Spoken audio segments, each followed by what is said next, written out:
Hello and welcome to another episode of Exploring Standards. I am Jess, and in today's episode, I am talking to the founder of THC Consultants and the winner of UK Consulting's ISO Consultant of the Year, Len Howard. Len, how are you? I'm doing well, thank you, Jess, and it's good to be here. Thank you very much for inviting me. Oh, you're welcome. Thank you for coming by on this lovely day. I mean, where I am in Whitby, it is gorgeous and sunny. So it's a good day today, which we love. So first off, I just want to congratulate you on winning the UK Consultants ISO Consultant of the Year. Thank you. How do you feel winning the award? Well, I'm quite proud, but I was also quite surprised. I know I've been around a long time, and I tried to do things to shape the industry to be my own image, but I didn't think I'd had quite that much impact. So I was not really expecting to win against the competition. So I was pleasantly pleased. And my family actually said to me it was probably meant to be the posthumous Lifetime Achievement Award, but I frustrated everybody by staying alive.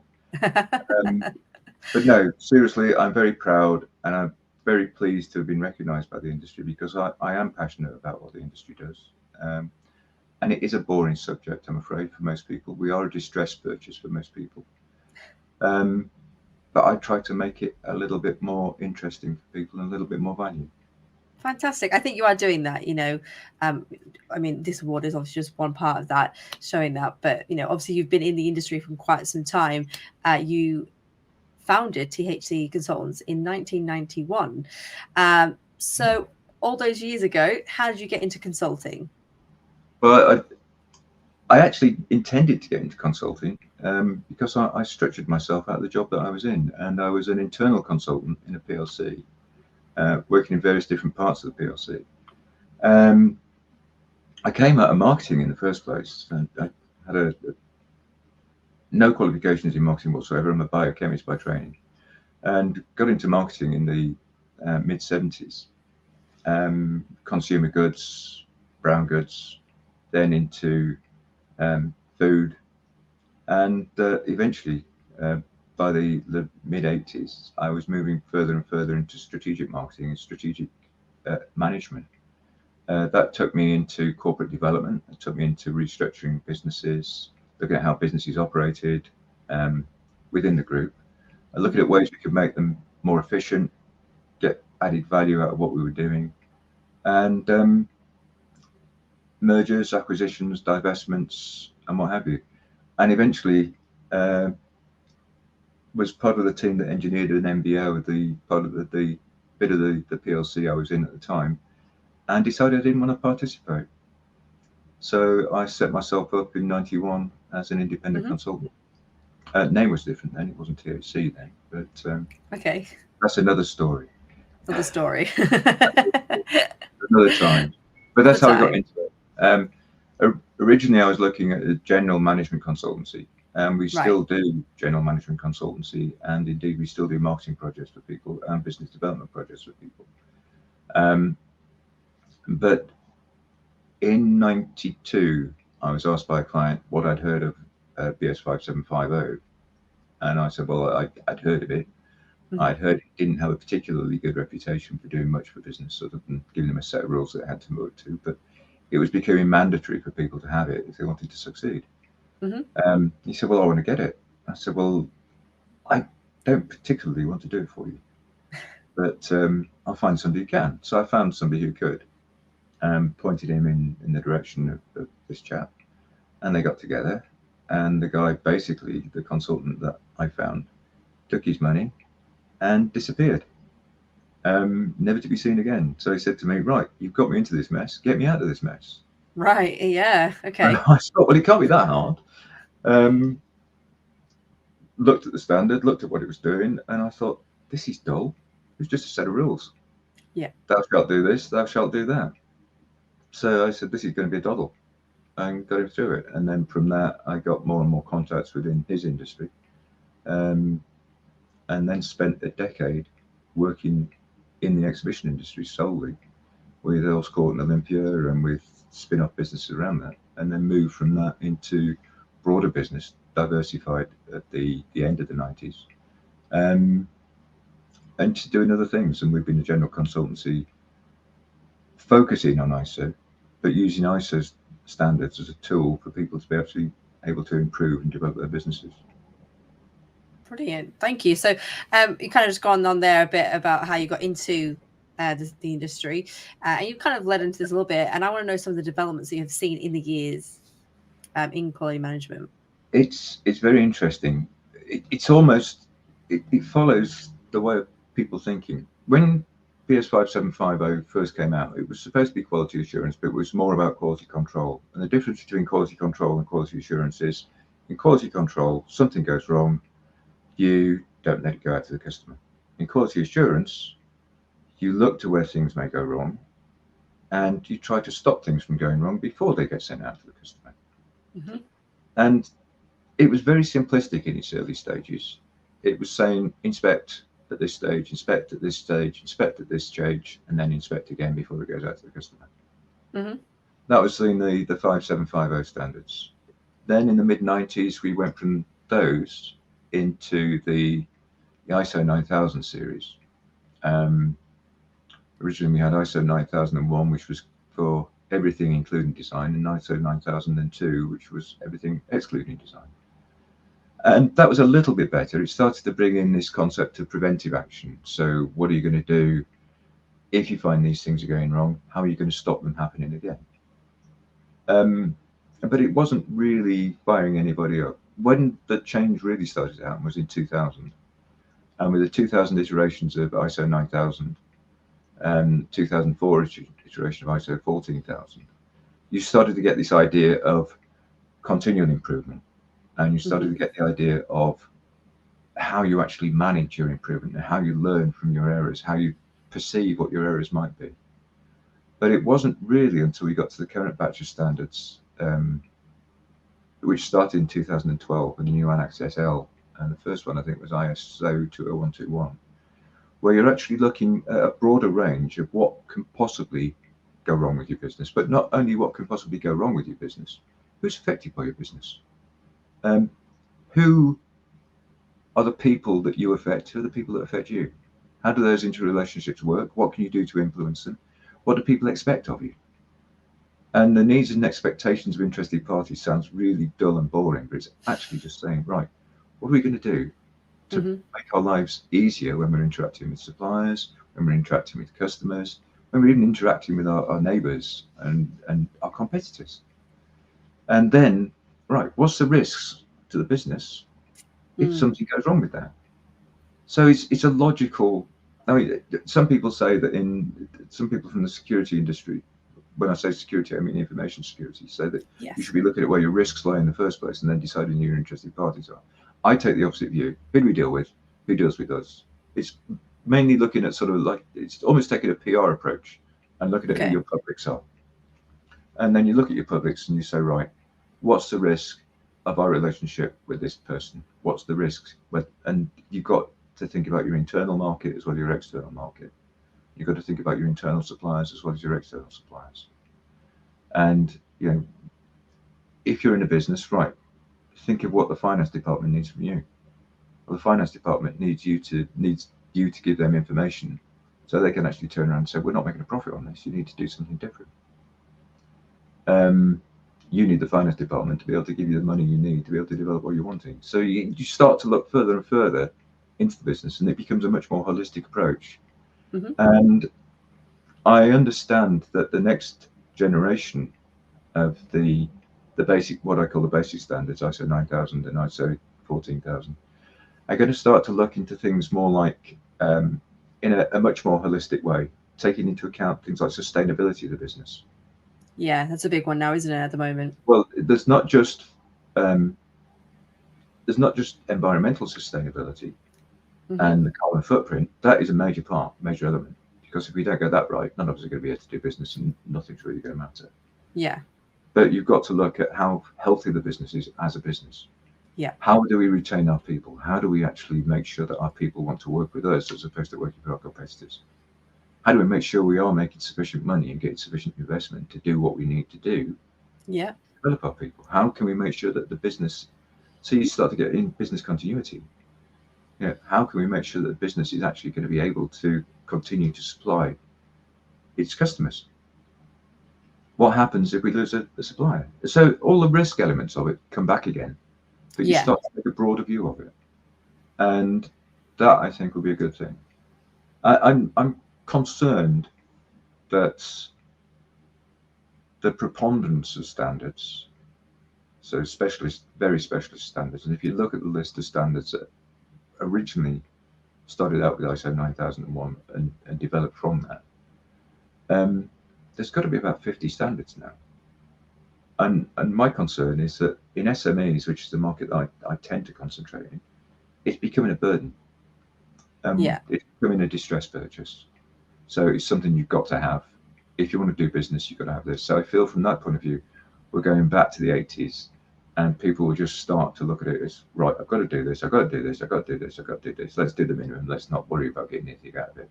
Okay. So it becomes an overhead. It becomes something that isn't adding value to the business. The auditors get bored with it. They just go into tick box mode, and nobody gets any value of what's going on. So that's very surface level. Yeah. Very surface level, and not actually achieving anything other than essentially being almost a subscription process and being something more akin to the accreditations that are in the construction industry, where you just feed them your policies, you feed them your answers to questions, and you get a tick in the box. Yeah. And that's a concern that could develop further as we get further and further into more and more standards, and the costs of them increase to the client. I totally get that. I mean, the point of standards is to help improve your business and make your business better, not just a certificate to show that you're doing something. That's right. And I'm a big fan of integrated standards. So if you have to have the basic standards of 9,000, 14,000, 45,000, and 27,000, why not have them all as just a single system? Okay. You're just managing different metrics. Yeah. You're managing different aspects of the business, but all those aspects of the business are intertwined anyway. And if one of them goes wrong in one place, it's going to have knock-on effects in the rest of it. So if you have a problem in information security, that's going to have a problem for your commercial side of the business. Similarly, if you have an environmental problem, that's got an implication for your environmental part. For your commercial side of the business. Yeah. So the more integrated we can get, the better it will be. I'm a big fan of a standard called ISO 20121, which was the first ever of the Annex SL standards in 2013. And that is all about sustainability, but it's only linked to the event industry. But within that, you're looking at your corporate social responsibility, your socioeconomic impacts, your environmental impacts, your client satisfaction, how you actually manage the quality of what you're doing, how you manage the experience from your customers, how you deal with, and they used to have the term stakeholders, but they changed it to interested policies because people were confused between the difference between a stakeholder and a shareholder. Yeah. But it's a good model for how a holistic standard could be. And I'm quite excited to see the new version of it, which I believe is coming down the track in the next couple of years. Okay. But that's a good model for all the standards, in my view. And if people could take that integrated approach in what they're doing, then I think that would be a great benefit to businesses around the country. Okay, moving forward. So this is going to my next question then. We looked sort of at the past and how things have evolved. What do you think of in the future, especially with AI? How do you think that's going to affect the industry? AI is a marvelous tool. I must admit, I use ChatGPT myself. Me too. It's not perfect by a long chalk, but it gives you a start. Yeah. I was with a client yesterday who didn't know where to start with writing an aviation security policy. So you type into ChatGPT, give me an example of a standardized aviation security policy, and it comes back with about 1,500 words. Now, it might be gobbledygook. Yeah. But if you read into it, at least it's giving you a framework on which to start, and it's giving you the ideas and the stimulation to be able to go from there. So from that point of view, I think AI is valuable. It's a great launch pad.